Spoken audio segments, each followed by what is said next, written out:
Le couteau s'est enfoncé dans ma chair avec une précision chirurgicale, juste sous les côtes, là où le cœur bat encore un peu trop fort pour un adieu. J'ai vu les yeux de ma sœur, Élise, briller d'un éclat froid, presque triomphant, tandis que le sang chaud coulait sur le tapis perçant de notre salon familial à Paris. C'est pour le bien de la famille, ma chérie, avait-elle murmuré, comme si elle récitait une prière avant un enterrement. Et puis, le noir absolu, le vide qui avale tout mes rêves d'empire, mes secrets enfouis, et cette trahison qui m'avait tué 2 fois, une fois par l'amour filial, l'autre par l'ambition dévorante de ceux que j'appelais famille. Mais la mort, cette garce impitoyable, avait un sens de l'humour tordu. Elle m'a recraché, non pas dans les limbes, mais dans mon propre corps, des années en arrière, assise à cette même table de dîner, le verre de Bordeaux tremblant dans ma main.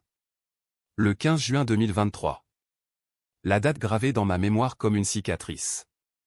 J'ai cligné des yeux, et le monde a repris ses couleurs vives, trop vives. Ma mère, avec son chignon impeccable et son sourire de porcelaine, posait la question fatidique, « Ma fille, ton au bureau ou dans le grenier, on pourrait le reprendre pour les invités, non ? Tu passes tant de temps dehors, de toute façon. » Mon père, ce pilier de la bourgeoisie parisienne, hochait la tête en sirotant son vin, ses yeux fuyants trahissant déjà la convoitise pour mon espace, cet empire invisible que j'avais bâti dans l'ombre de leur maison haussmannienne.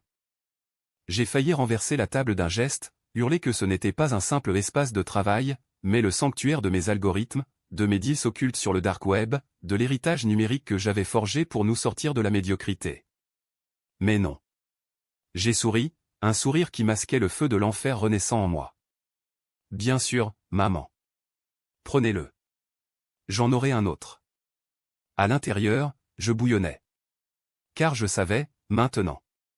Je savais tout, la façon dont Élise avait piraté mes comptes pour me faire accuser de fraude fiscale, comment mes parents avaient falsifié les testaments pour me déshériter au profit de son mari idéal, et ce coup de couteau final, orchestré lors d'une réconciliation forcée. J'étais morte au han, broyée par leur avidité, mais revenue pour danser sur leur ruine. Paris, cette ville de lumière et d'ombre, s'étalait sous mes fenêtres ce soir-là comme un amant perfide. J'ai regagné ma chambre d'adolescente reconvertie en QG high-tech, le cœur cognant au rythme d'une valse macabre. La première nuit de ma renaissance fut un tourbillon de souvenirs, les nuits blanches à coder des bots qui manipulaient les marchés boursiers, les rendez-vous clandestins avec des investisseurs russes dans les bars enfumés de Montmartre, et cette lettre anonyme que j'avais ignorée, celle qui m'avertissait que ma propre sœur vendait mes secrets à nos rivaux. Élise, avec son air d'ange déchu, avait toujours envié mon génie. Elle, l'héritière ratée, coincée dans un mariage arrangé avec un banquier falot, rêvait de me voir ramper. Et mes parents ? Des marionnettes dans ses fils, trop lâches pour admettre que leur fille aînée avait surpassé leur petit monde de salons littéraires et de dîners guindés. Le lendemain matin, le soleil filtrait à travers les voilages, moqueur. J'ai ouvert mon ordinateur portable, mes doigts volant sur le clavier comme des ombres vengeresses. Première étape, verrouiller l'accès. J'ai déployé un firewall impénétrable autour de mes serveurs cloud, effaçant les backdoors qu'Élise avait installés dans ma vie précédente. Puis, un scan discret, oh, la belle surprise. Son empreinte digitale traînait encore partout où des logs de connexion depuis son iPhone rose bonbon. J'ai souri en la bloquant, imaginant son visage se décomposer quand elle découvrirait que ses petits hacks ne marchaient plus. Mais la vengeance n'est pas un sprint, c'est un marathon de lames empoisonnées. Je suis descendu pour le petit déjeuner, feignant l'innocence. Ma mère, Claire, remuait son café avec une cuillère en argent, ses perles de culture oscillant comme des mensonges. Tu sembles changer, ma chérie. Plus sereine. J'ai ri doucement, versant du lait dans mon bol de céréales. C'est l'effet Paris, maman. Cette ville te rajeunit ou te tue. Mon père, Henri, leva les yeux de son Figaro, haussant un sourcil. Et tes projets ? Cette start-up dont tu parles sans cesse ? J'ai haussé les épaules. Ça avance. Bientôt, on n'aura plus besoin de cet espace au grenier. Mensonge pieux. En vérité, j'avais déjà migré tout sur un serveur offshore aux Bahamas, hors de portée de leurs griffes. Les jours suivants furent une danse délicate sur le fil du rasoir. Je sortais tôt, prétextant des réunions au café de Flore, mais en réalité, je tissais ma toile. Premier contact, un hacker serbe que j'avais connu dans ma vie antérieure, un fantôme nommé Victor. J'ai besoin de dossiers, lui ai-je écrit sur un canal crypté. Tout sur la famille Duval, dette, liaison, magouille. Il a répondu en moins d'1 heure, pour toi, princesse. 5000 € et un verre de Rakija à Belgrade. J'ai transféré l'argent via Bitcoin, et les fichiers ont afflué comme une marée noire. Mon Dieu, les secrets qu'il cachait. Papa et son compte offshore à Jersey, fruit d'évasion fiscale sur l'héritage de grand-père. Maman et son amant, un éditeur véreux qui finançait ses œuvres caritatives. Et Élise? Une liaison avec un procureur, en échange d'informations sur moi. Le tableau était complet, une famille pourrie jusqu'à la moelle, prête à sacrifier sa brebis galeuse pour sauver la façade. Mais je n'étais plus la brebis. J'étais le loup. Le soir du 20 juin, lors d'un apéritif familial forcé pour fêter ton retour à la maison, avait dit maman, j'ai commencé à distiller le poison. Assis autour de la table en acajou, sous le lustre en cristal qui scintillait comme des larmes figées, j'ai sorti mon téléphone. Regardez ça, les filles. Une opportunité en or. J'ai projeté un faux email, une offre d'investissement de 2 millions d'euros pour ma start-up, signée par un fonds qatari. Les yeux d'Élise se sont illuminés, cupide. C'est génial, Serette. On pourrait investir en famille. J'ai hoché la tête, feignant l'enthousiasme. Absolument. Mais il faut signer des papiers. Demain matin, au grenier. Le piège se refermait. Cette nuit-là, seul dans mon lit, les souvenirs de ma mort me hantaient. Le sang sur le tapis, le rire étouffé d'Élise, et ce dernier regard de mon père non pas de regret, mais de soulagement.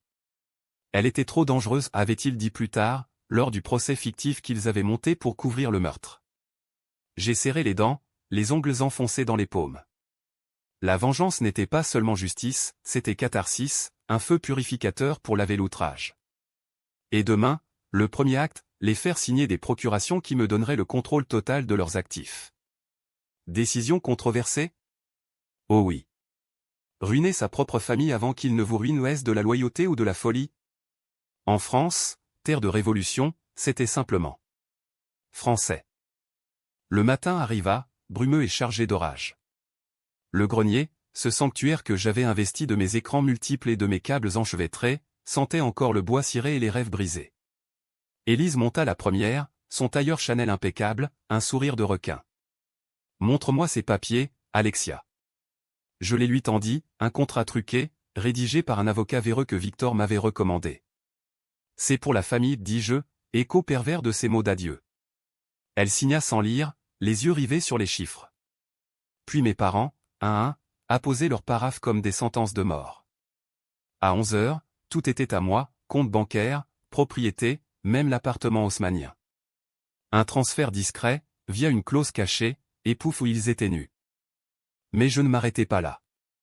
L'après-midi, je pris un café solitaire sur les quais de Seine, observant les touristes ignares. Mon téléphone vibra, Victor. Les dossiers sont prêts. Et un bonus, ton père a un rendez-vous ce soir avec un usurier. Pour rembourser une dette de jeu. Parfait. Le soir, lors du dîner, je laissai tomber la bombe. Papa, j'ai entendu dire que tu as des ennuis financiers. Laisse-moi t'aider. Son visage blêmit, le vin se renversa sur la nappe blanche. Que? Quoi? Élise se raidit, sentant le vent tourner. Maman porta la main à sa gorge, ses perles se brisant comme son illusion de contrôle. Ne t'inquiète pas, continuai-je, la voix douce comme du miel empoisonné. J'ai tout prévu. Demain, on signe pour que je gère les finances familiales. Ils acceptèrent, terrifiés par les ombres que j'évoquais vaguement des amis qui pourraient révéler leurs petits secrets. La tension était palpable, un orage confiné dans ses murs dorés. Élise me fusilla du regard, mais je soutins son défi, mes yeux verts brûlants d'un feu qu'elle ne connaissait pas encore. La première fissure dans leur armure. Les semaines suivantes furent un balai de manipulation. J'ai investi leurs fonds ou les miens, maintenant dans des ventures risqués, crypto instables, start-up fantômes. Petit à petit, les chiffres chutaient. Élise, sentant la marée basse, tenta un contre-coup, elle essaya de hacker mon nouveau système, mais Victor l'avait anticipé. Un virus renvoyé la frappa de plein fouet, effaçant son ordinateur et envoyant un email anonyme au procureur son amant avec des preuves de corruption. Oups, murmurai-je en lisant les news le lendemain, scandale au parquet de Paris. Elle paniqua, me suppliant en privé, Alexia, qu'est-ce qui t'arrive? Tu n'es plus toi. Je ris. Au contraire, serette. Je suis enfin moi. La pluie martelait les pavés de la rue de Rivoli comme des coups de fouet, et je marchais vite, mon imperméable claquant contre mes jambes. C'était le 5 juillet, un mois après ma renaissance, et Paris suintait l'humidité d'un été maudit. Derrière moi, la famille se fissurait comme un vase de Sèvres mal émaillé. Papa avait perdu 200 000 € en une nuit de poker clandestin au cercle de l'Union interalliée, et maman, découvrant l'infidélité de son éditeur via un dossier que j'avais accidentellement laissé traîner, avait sombré dans une crise de nerfs théâtrale, avalant des cachets comme des hosties. Élise, la plus résiliente, complotait dans l'ombre, mais ses ailes étaient rognées. J'avais gelé ses cartes de crédit, prétextant gestion familiale. Son mariage battait de l'aile, son banquier de mari, flairant l'odeur de la ruine, parlait déjà de divorce. Pourtant, au milieu de ce chaos que j'orchestrais, un doute me rongeait au pas de la culpabilité, non, mais une soif insatiable de plus. Était-ce assez? Leur souffrance était un apéritif, je voulais le festin. Ce soir-là, j'avais rendez-vous avec un contact inattendu, Laurent, un ancien amant de ma vie précédente, un journaliste d'investigation au Monde. Dans un bistrot anonyme du Marais, sous les poutres noircies par des siècles de vin renversé, il m'attendait, son carnet taché de café en main. « Alexia Duval ? Tu as changé. Tes yeux. Ils ont vu l'abîme. » Je commandai un pastis, le goût anisé me ramenant à des souvenirs d'enfance volés. « Raconte-moi tout sur ma famille. » Sans filtre. Il hésita, puis déballa, des lettres jaunies, des enregistrements volés. Papa n'était pas seulement un évadé fiscal, il avait trempé dans un scandale immobilier dans les années 90, revendant des HLM insalubres à des promoteurs véreux, causant la mort d'une famille immigrée dans un effondrement. Maman? Son caritativisme masquait un réseau de blanchiment pour l'amant éditeur, finançant des livres censurés par l'extrême droite. Et Élise. Oh, Élise. Dans ma vie antérieure, elle n'avait pas seulement piraté mes comptes, elle avait saboté mon premier gros deal, un contrat avec une tech chinoise, en envoyant des faux témoignages à la DGSE. Pire, le coup de couteau n'était pas impulsif. C'était planifié, avec un alibi fabriqué par le procureur. Il te haïssait parce que tu étais libre, conclut Laurent, allumant une gauloise malgré l'interdiction. Et toi, tu vas les brûler? Je bus une gorgée, le liquide brûlant ma gorge comme la vérité. Pas les brûler. Les disséquer. Nous conclûmes un pacte, il publierait un article dévastateur, mais seulement sur mon signal. En échange, je lui filais des scoops sur les élites parisiennes, ces requins en costume qui se repaissaient des os de la plèbe. Dehors, la nuit tombait, lourde de promesses sombres. En rentrant, je croisai Élise dans le hall, son maquillage coulant comme des larmes de crocodile. « On doit parler, Alexia. » Seul. Son ton était suppliant, mais ses yeux trahissaient la lame. Nous montâmes au grenier, ironie du sort, maintenant mon bastion imprenable. Elle s'assit sur une caisse de vieux vinyles, triturant son alliance. « Qu'est-ce que tu fabriques ? Papa est au bord de la dépression, maman ne dort plus. Et moi ? Mon mari veut partir. » Je m'appuyais contre un écran, croisant les bras. « Et alors ? C'est la vie, Élise. La vraie, pas celle des apparences. » Elle se leva d'un bond, le visage tordu. « C'est toi qui changes tout. Avant, tu étais gentille. Partageuse. Maintenant, tu nous voles, tu nous humilies. » Je m'approchai, mon souffle effleurant son oreille. « Gentille ? Comme quand tu as vendu mes codes sources à ce concurrent russe pour 50 000 €? Ou quand tu as effacé mes backups avant de me poignarder ?»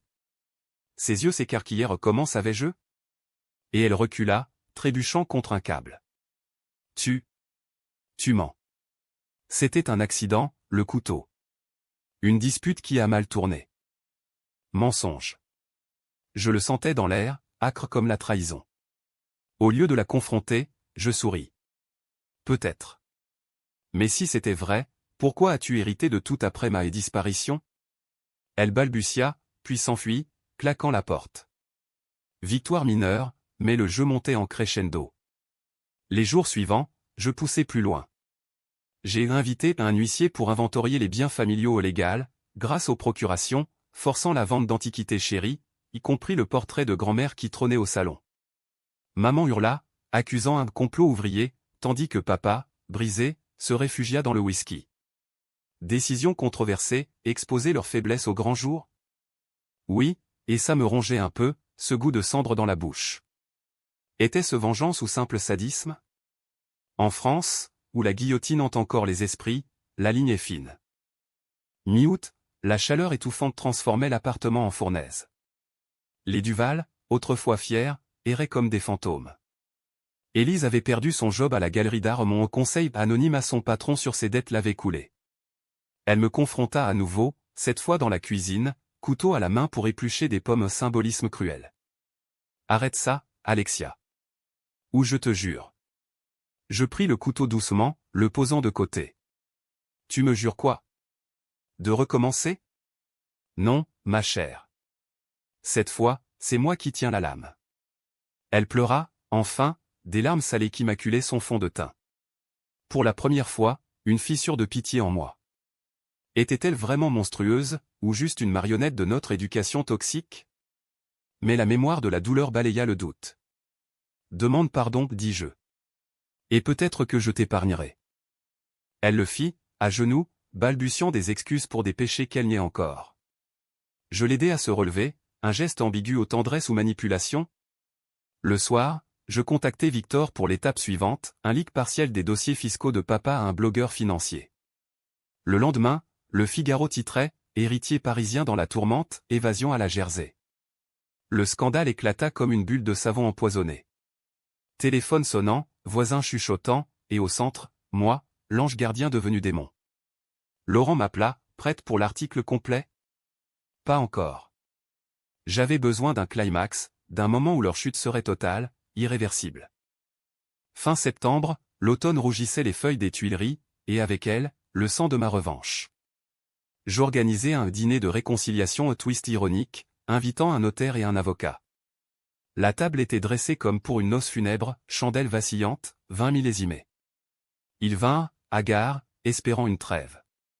Alexia, ma fille, murmura papa, les mains tremblantes sur sa fourchette. Finissons-en. Je levai mon verre. À la famille. À ce qu'elle cache. Puis, je projetai les preuves, vidéo d'Élise avec le procureur, relevé bancaire de maman, photo des HLM effondrés signés par papa. Le silence fut assourdissant, brisé seulement par le tic-tac de l'horloge. Élise bondit, renversant le vin rouge comme du sang. Salope! Tu nous détruis.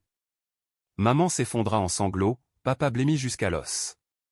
Pourquoi, gémit-il. Parce que vous m'avez tué, répondis-je calmement. Pas physiquement, pas encore. Mais vous avez volé mon avenir, mes rêves, pour vos petites vanités. Le notaire toussa, les papiers étaient là, pour un transfert final au tout à moi, en échange de mon silence.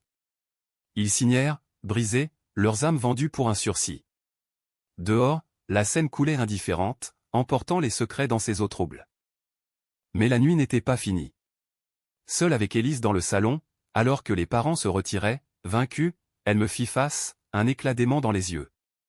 Tu crois que c'est fini? J'ai un plan B. Elle sortit un dossier de son sac des preuves falsifiées contre moi, prête pour la police. Mon cœur s'emballa, la boucle se refermait-elle? Non. Victor avait anticipé, un virus sur son téléphone envoya le dossier. À Laurent. En direct. Trop tard, dis-je. Elle s'effondra, hurlant des malédictions. Pour la première fois, je vis la peur vraie, celle que j'avais ressentie en mourant. Octobre enveloppait Paris d'un manteau de brume et de feuilles mortes, et avec lui venait le vrai hiver de ma vengeance. Les Duval n'étaient plus qu'une coquille vide, papa avait démissionné de son poste au conseil d'administration d'une banque respectable, maman errait dans les couloirs de l'appartement comme un spectre, ses perles remplacées par un crucifix qu'elle serrait comme un talisman. Élise, la fière Élise, avait fui chez son amant procureur, mais même lui l'avait lâché après l'article de Laurent, un pavé dans la mare intitulé Les Duval, une dynastie de dupes et de dettes, qui dépeignait notre famille comme un microcosme de la corruption bourgeoise française. Les invitations se tarirent, les amis se firent rares, et le téléphone ne sonnait plus que pour des huissiers. Moi? J'étais au sommet, mais creusé par un vide que ni l'argent ni le pouvoir ne comblaient. Ma start-up rebaptisée Phoenix Algo explosait, 10 millions levés en seed round, grâce aux capitaux familiaux que j'avais détournés. Des bureaux au cœur du 2e arrondissement, avec vue sur l'opéra, et une équipe de codeurs triés sur le volet, ignorant tout de mon passé spectral. Pourtant, chaque nuit, les cauchemars revenaient, le couteau, le sang, et un nouveau fantôme, le mien, accusateur. Étais-je meilleur qu'eux? Ma revanche, si exquise au début, prenait un goût amer, comme un Bordeaux tourné. Décision controversée numéro 2, pardonner, ou achever? Je choisis l'ambiguïté. Un matin pluvieux, je rendis visite à papa dans sa nouvelle chambre, un cagibi reconverti après la vente des meubles. Il était assis sur un lit de camp, fixant le mur nu. Alexia, murmura-t-il, la voix rauque de whisky. Pourquoi ne pas nous avoir dénoncés à la justice? Les HLM. C'était il y a 30 ans. Je m'assis en face, nos genoux se frôlant comme des épées. Parce que la loi est pour les faibles. Moi, je préfère la justice personnelle. Il pleura alors, un vieil homme brisé confessant ses péchés, la dette initiale qui l'avait poussé à l'immobilier sale, la peur de perdre le statut qui l'avait aveuglé sur Élise. Je t'aimais, tu sais. Mais tu étais trop grande pour nous. Ces mots me transpercèrent plus que n'importe quel couteau. Aimait-il? Où était-ce l'amour du bourreau pour sa victime? Je le laissai là, avec une enveloppe à 50 000 € pour un nouveau départ, et un billet pour Nice. Va-t'en, papa. Et n'oublie pas, la mer efface tout. Il partit le soir même, un taxi l'emportant vers le sud, laissant derrière lui l'odeur de défaite. Maman fut plus dure. Elle me confronta dans son atelier, entouré de toiles inachevées, ses mains tachées de peinture comme du sang séché. Tu es un monstre, comme ton père. Je ris, amer. Non, maman. Je suis ta création. Tes leçons de survie sociale m'ont forgé. Elle avoua son blanchiment, les nuits passées à falsifier des chèques pour l'amant. C'était pour nous sauver. Pour se sauver, rectifiai-je intérieurement. Au lieu de la détruire, je l'invitai à une thérapie payée de ma poche, avec un psy spécialisé dans les traumas familiaux. Ironie, guérir la plaie pour mieux la rouvrir? Elle accepta, fragile, et pour la première fois, je vis une lueur d'humanité en elle. Mais Élise. Ah, Élise était le nœud gordien. Fin novembre, elle revint, non pas suppliante, mais armée. Pas d'armes physiques, non un enregistrement audio, volé à Victor via un contact mutuel. Ma voix, dans une conversation codée, admettant ma renaissance. Comment as-tu su pour le couteau, siffla-t-elle, agitant son téléphone comme un poignard. Nous étions dans le salon vide, meubles vendus, écho de nos voix ricochant sur les murs nus. Je gelais, le temps suspendu. Comment? Une faille dans le réseau de Victor? Elle sourit, triomphante. J'ai mes sources, sœurette. Tu n'es pas la seule à jouer sale. Le cœur battant, je calculais, la publier, et c'était la camisole de force pour moi aux visions, délire de réincarnation. Mais non. Twist, je l'avais anticipé. Un second virus, dormant, activa, l'enregistrement s'effaça, remplacé par ses propres confessions au procureur, maintenant entre les mains de la police anticorruption. Son visage se décomposa. Impossible. Je m'approchai, murmurant, la vengeance est un art, Élise. Et tu n'es qu'une apprentie. Elle s'effondra, non en larmes, mais en rage pure. Un coup de poing, maladroit, que j'esquivai. Nous luttâmes, un corps à accent grave, corps primal sur le tapis ou ironie, là où j'avais saigné. Ses ongles griffèrent mon bras, je la plaquai au sol, haletante. Pourquoi me haïssais-tu autant, haltai-je? Elle cracha, parce que tu avais tout. Le cerveau, la liberté. Moi, on m'a vendu à ce port de banquier pour sauver les apparences. Et toi, tu partais, tu volais. Vérité nue, brutale. Pour la première fois, je vis ma sœur, pas le monstre. Mais la pitié s'évapora quand elle murmura, je le referai. La police l'arrêta 2 jours plus tard, pour complicité dans le scandale du procureur. Accusation de chantage, de faux. Le Monde titra, héritière Duval dans la tourmente, fin d'une saga familiale. Je regardais l'article depuis mon nouveau Penthouse, champagne en main, mais le triomphe était creux. Laurent m'appela, c'est fini? Presque, répondis-je. Décision finale, témoigner contre elle, ou la laisser couler seule? Je choisis le témoignage pas par bonté, mais pour sceller le sort. Au tribunal, en décembre, sous les flashs des paparazzi, je déballai tout, le piratage, les mensonges, sans mentionner ma mort. Élise me fusilla du regard depuis le banc des accusés, ses cheveux en bataille, son Chanel froissé. Traîtresse, articula-t-elle. Famille, répliquai-je en silence. Le verdict tomba comme une guillotine, 5 ans ferme. Maman, en larmes dans la galerie, me serra dans ses bras pour la première fois depuis des lustres. Merci de ne pas nous avoir tous détruits. Mensonge poli, j'aurais pu, mais à quoi bon? Papa envoya une carte postale de Nice, pardon. Et merci. Vaines excuses. Noël approchait, Paris illuminé de guirlandes factices, et je déambulais seul sur les Champs-Élysées, le froid mordant ma peau. La vengeance accomplie, que restait-il? Un empire numérique, oui, mais un cœur en cendres. Pourtant, un twist se profilait, invisible encore. Victor m'avertit, quelqu'un fouille ton passé. Pas la famille. Qui? Un rival? Ou pire, un écho de ma vie antérieure. La nuit de Noël, un email anonyme, une photo de moi, enfant, avec un homme inconnu au papa. Le vrai secret commence maintenant. Mon sang se glaça. La boucle n'était pas bouclée, elle s'ouvrait sur un abîme plus profond. Le nouvel an 2024 s'annonçait sous un ciel de plomb, et Paris, enguirlandé de lumière criarde, masquait mal ses fissures. Mon pantouf surplombait la ville comme un nid d'aigle, mais cette nuit-là, je ne voyais que des ombres. L'email anonyme brûlait sur mon écran, cette photo jaunasse, moi à 5 ans, riant sur les genoux d'un stranger aux yeux verts comme les miens. Au dos, une inscription manuscrite, ta vraie lignée, Alexia. Pas les Duval. Mon estomac se noie. Était-ce un bluff?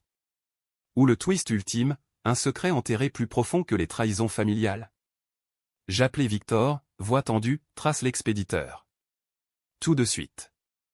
Il grogna depuis Belgrade, c'est pas clean, princesse. Ça vient d'un proxy russe. Donne-moi 48 heures. En attendant, la routine de la vengeance s'effritait. Maman avait vendu l'appartement haussmannien à moi, ironie, et vivait maintenant dans un studio modeste du 18e, peignant des toiles sombres de famille brisées. Elle m'invitait à thé, des rituels guindés où elle évitait mon regard. Ton père appelle de Nice. Il le regrette. Je hochais la tête, sirotant mon Earl Grey, mais intérieurement, je bouillonnais. Regret? Trop tard pour les Duval, ces fantômes que j'avais exorcés. Élise, depuis sa cellule de Fresnes, m'envoyait des lettres rageuses, tu payeras pour ça.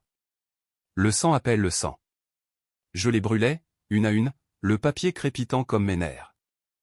Mais le doute s'insinuait, venimeux. Et si ma renaissance n'était pas un cadeau, mais une malédiction? Les nuits, je revivais non seulement ma mort, mais des fragments nouveaux, une voix d'homme murmurant à ma petite Alexia dans une chambre d'hôtel enfumée, des disputes étouffées entre parents que je n'avais pas remarqués enfant. Étais-je vraiment une Duval? Ou le bâtard d'un amant, abandonné pour sauver les apparences? Décision controversée, creusée, au risque de tout perdre? Oui. J'embauchai un détective privé, un ex-flic nommé Moreau, avec des cicatrices de l'affaire Clearstream. Trouve-moi cet homme, ordonnai-je, glissant la photo sur son bureau crasseux près de Bastille. Les jours s'étirèrent en janvier, gris et pluvieux. Phoenix Algo prospérait, un partenariat avec une IA européenne, des brevets déposés, et moi, cover girl d'un article dans les Échos, la prodige qui renaît des cendres familiales. Ironie mordante. Laurent, devenu un allié ambigu, dîna avec moi au tour d'argent, vue imprenable sur Notre-Dame en reconstruction. Tu as gagné, Alexia. Mais à quel prix? Son verre de Sancerre tinta contre le mien. Le prix de la vérité, répondis-je. Il rit, amer. La vérité est une pute à Paris. Elle te vend au plus offrant. Il savait pour Élise, pour les Lix, mais pas pour ma mort. Personne ne savait. Ou si? Moreau appela le 15 janvier, ton homme s'appelle Julien Lefebvre. Journaliste freelance, mort en 2005 d'une overdose officiellement. Mes rumeurs, suicide assisté par tes parents en point. Mon monde vacilla. Julien, amant de maman? Père biologique? Les pièces s'emboîtaient, ses yeux verts, mon génie pour les mots et le code, hérité non des Duval bourgeois, mais d'un esprit libre, rebelle. Preuve, demandai-je, la voix étranglée. Des lettres, des photos. Et un testament falsifié par Henri Duval, enterrant l'héritage de Lefebvre. Rage pure. Pas seulement trahison filiale ou adultère, meurtre couvert, vol d'identité. Mes parents n'avaient pas seulement volé mon espace, ils avaient volé mon sang. Le climax approchait, un orage shakespearien. Fin février, je convoquai maman aux pentouses. Elle arriva, frileuse dans son manteau usé, les cheveux grisonnants lâches. « Alexia, qu'est-ce que… » Je la fis taire, projetant les documents, lettres enflammées de Julien, ma photo, le rapport d'autopsie suspect. Son visage se décomposa, un masque de cire fondant. « Comment ? La vengeance évolue, maman. De l'argent à l'âme. » Elle s'assit, tremblante, et confessa tout, l'amour pour Julien lors d'un reportage en Algérie, ma conception accidentelle, le chantage d'Henri pour l'épouser et adopter l'enfant illégitime. On t'a aimé, à notre façon. Mais Julien menaçait le scandale. Il l'avait drogué, poussé du balcon d'un hôtel du 5e. Couverture parfaite, jusqu'à moi. Je hurlai alors, un cri primal qui fit vibrer les vitres. Vous m'avez tué 2 fois. D'abord en me mentant, puis en me poignardant pour vos secrets. Elle pleura, suppliante, pardon. Laisse-moi réparer. Mais non. J'appelai la police anonymement d'abord, puis en personne. Témoignage au commissariat central, meurtre, falsification, tout. Maman fut arrêtée ce soir-là, menottes cliquetant comme un requiem. Papa, alerté depuis Nice, tenta de fuir, intercepté à l'aéroport, extradé. Les titres hurlèrent, scandale Duval, meurtre et mensonge d'une famille maudite. Élise, libérée sous caution pour bonne conduite, apprit la nouvelle en cellule provisoire. Elle m'écrivit, tu as gagné. Mais tu es seule maintenant. Vrai. Seule avec un empire, mais orpheline de vérité. Victor traqua l'expéditeur de l'email, un cousin éloigné de Julien, cherchant justice pour l'oncle oublié. Il devint mon allié, héritier indirect via un nouveau testament que je fis valider. Twist, non plus vengeance contre les Duval, mais rédemption pour Lefebvre. Mars apporta les procès, maman et papa, côte à côte au palais de justice, visage hâve. Je témoignai, froide, exposant chaque couche de pourriture. Verdict, 20 ans pour complicité de meurtre, plus fraude. Élise, blanchie partiellement, s'exila à Bruxelles, brisée. La tension culmina lors d'une confrontation finale, autorisée par le juge, moi face à eux en salle d'interrogatoire. Papa, vieilli de 10 ans, murmura, on voulait te protéger. Maman, c'était l'amour. Je ris, larmes aux yeux. L'amour qui tue. Je partis sans un regard en arrière, le poids s'allégeant enfin. Avril fleurit Paris de cerisiers trompeurs, et avec le printemps vint une paix précaire. Les procès Duval s'achevaient en écho médiatique, un feuilleton national que les dîners parisiens disséquaient avec délectation.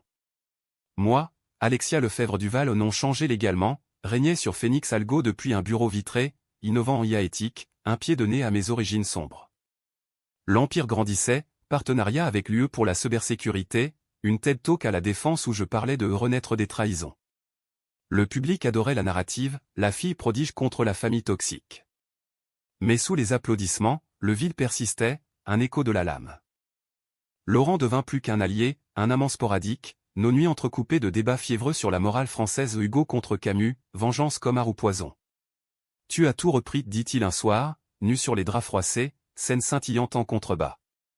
Mais as-tu repris ton âme? Je l'embrassai pour le faire taire, mais sa question rongeait. Élise m'écrivit depuis Bruxelles, une lettre sobre, sans rage. J'ai divorcé. Je peins maintenant, comme maman. Pardonne-moi, si tu peux.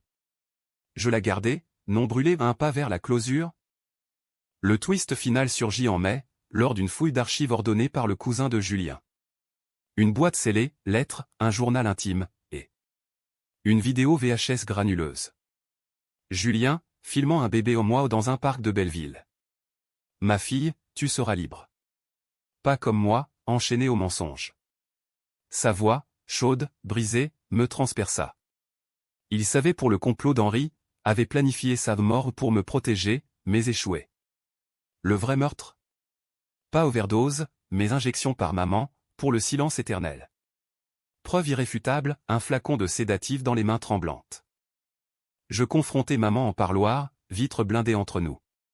Elle, amaigrie, cheveux blancs, murmura, c'était pour toi, Alexia. Pour que tu aies un nom.